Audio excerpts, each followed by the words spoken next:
ណាថារឿងរៀបការម៉ែឪផ្សំគុំសម័យនេះឡើងមានអ្នកណាថា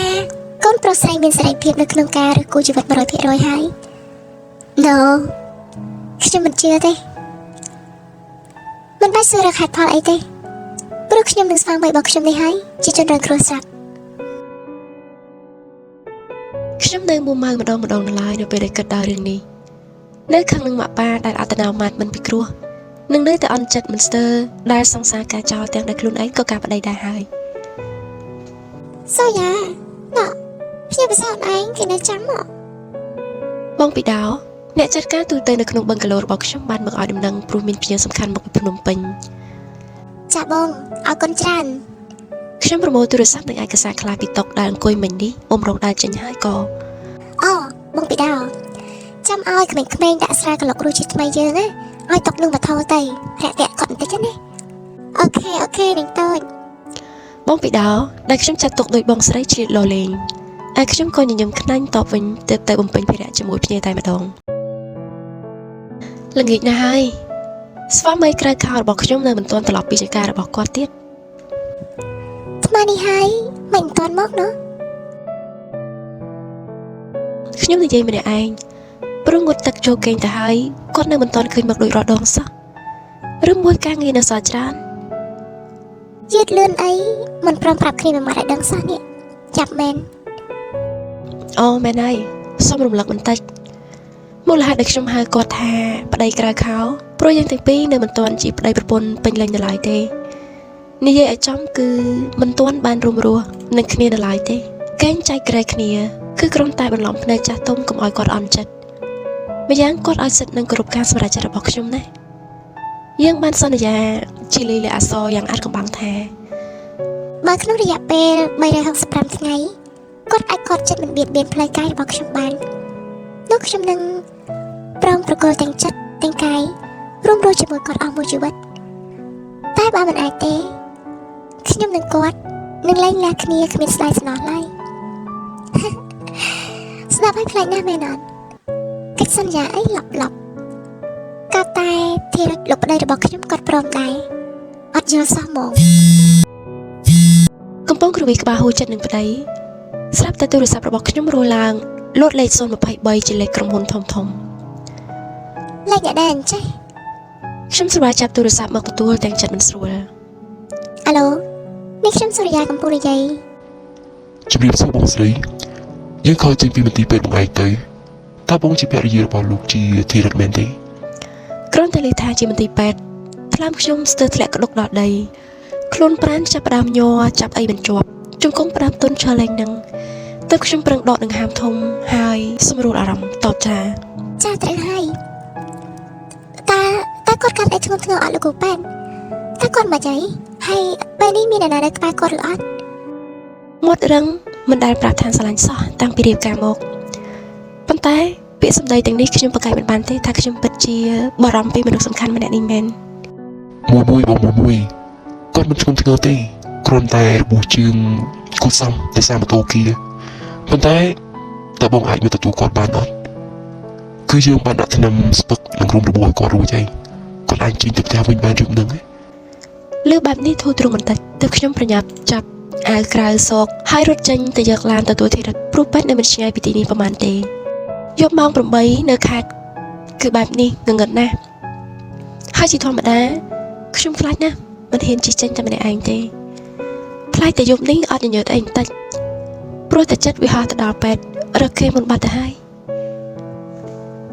ដល់ពេទ្យហើយចតឡានសឹងមិនតាន់ខ្ញុំក៏រត់រកតុរដ្ឋបាលជំរាបសួរអ្នកគ្រូពេទ្យខ្ញុំមកទទួលអ្នកជំងឺឈ្មោះជាធីរិនតើពេលនេះគាត់នៅគេបន្ទប់ដែរចាបងស្រីដើរទៅត្រង់ឲ្យបាត់ឆ្វេងគាត់នៅបន្ទប់លេខ2ចាអរគុណមិននៅញញឹមច្រើនខ្ញុំរត់វឹងទៅរកបន្ទប់នោះក្រាក់ផាំងខ្ញុំនឹងគេបិដាមកគ្នាព្រោះតែដៃរបស់ខ្ញុំច្រានទ្វារស្របពេលដែលគេបើករៀបនឹងចេញមកអូនមកជាមួយណាគេញញឹមស្ងួតព្រោះតំណែងជើងមុខរបួសទើបលោកគ្រូពេទ្យដែលដើរចេញមកស្របគេញញឹមរាក់ទាក់បងប្រុសមិនអីទេគាត់របួសស្រាលល្មមដែរតែបើអត់ជាតិថ្នាំស្ពឹកប្រហែលជាធ្នេគូសំចាអរគុណលោកគ្រូប៉ែន ខ្ញុំញញឹមស្លេកសំពះអរគុណ តែគិតថ្លៃសេវាឲ្យលោកគ្រូនឹងអានទៅផ្ទះវិញ យើងទៅតែម្ដងទៅបងគិតរួចហើយ ថេរិតផ្អែមល្ហែមណាស់ទោះខ្ញុំលេងចរិតជាមិនសូវខ្វល់ខ្វាយដល់គាត់ប៉ុន្តែភាសាដែលប្រើមកគឺឲ្យតម្លៃនិងហួងហែងជាទីបំផុត ចាអញ្ចឹងជម្រាបលាលោកគ្រូប៉ែសិនណា បានជិះចុះឆាប់ជាសះស្បើយណា លោកគ្រូពេទ្យថាតែប៉ុណ្ណេះក៏ចេញទៅខអីតែខ្ញុំដើរលឿនស្លេវទៅរកឡានមិនចាំគេសោះព្រោះអន់ចិត្តគេដើរប៉ងខើចទម្រាំមកដល់ឡានហើយបើកទ្វារចូលទាំងពិបាកទើបខ្ញុំបញ្ឆេះចេញមិនមាត់រកមួយម៉ាត់ សុំទោសដែលធ្វើឲ្យយើងត្រមកទាំងយប់បែបនេះ ធីរិតកំពុងតែយល់ច្រឡំថាខ្ញុំមុំម៉ៅរឿងមកយកគាត់ទើបសុំទោសទាំងមកសង្កត់និងលែងហ៊ានប្រាប់ពីអូនបងក្រែងខ្ញុំប្រកាន់ខ្ញុំមិនដឹងដូចគ្នាថាហេតុផលអីបែបហ្នឹងប៉ុន្តែខ្ញុំអូលដាំកនិងមិននិយាយរកគាត់រហូតដល់បន្ទប់គេងវិញ ល្ងាចមិញពេលខ្ញុំជិះមកផ្ទាំងក៏ឈៀងចូលទិញបង្អែមដែលសូយ៉ាចូលចិត្តទើបធ្វើឲ្យចៅវាសម្លឹងឃើញកាបូបនិងទូរស័ព្ទហើយជិះមកចោលយកទៅសុំទោសផង គេរៀបរាប់ពីដំណើរហេតុការណ៍ទាំងក្នុងដៃរបស់គេនៅពេលនេះមានការបង្អែមមួយថងថ្នាំមួយថងមកមែនស្ដាប់ហេតុផលយល់សេចក្តី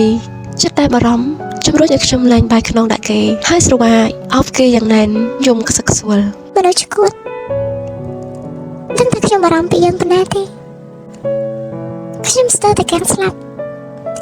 ពេលលើគេខលពីមន្ទីរពេទ្យ គាត់ដាក់ថងទាំងពីរនោះលើតុហើយស្រវាយក្រសោបកាយខ្ញុំវិញអង្អែលលងលោម កាប់ពេចងងព្រោះបារម្ភសោះបងខំតែភ័យ បាទអរគុណ